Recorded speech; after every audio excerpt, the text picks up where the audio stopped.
আমি আসছি একটা ড্রাগন বাগানে। দেখেন কত সুন্দর, চারিদিকে ঘিরে দিয়েছে। ড্রাগন এখনো ধরি নাই, ধরছে দুই একটা, ওই যে দেখা যায় কত সিস্টেম করে ড্রাগন গাছগুলো লাগানে। দেখেন বিদেশি সিস্টেম সম্পূর্ণ। এই যে চারদিক দিয়ে ঘেরা, নেট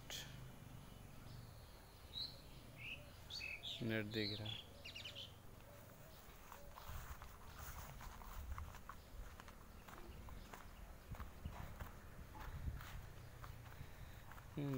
ধরছে অনেক ড্রাগন ধরছে এই সাইডে। এখনো ড্রাগন পাকে নাই, কাঁচা কাঁচা।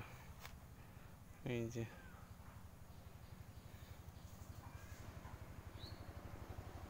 বাংলাদেশেও ড্রাগন ফল হয়, ড্রাগনের চাষ হয়। দেখেন, যে যেখান থেকে এই ভিডিওটা দেখছেন শেয়ার লাইক কমেন্ট করে দিন। ধন্যবাদ সবাইকে, ভালো থাকবেন।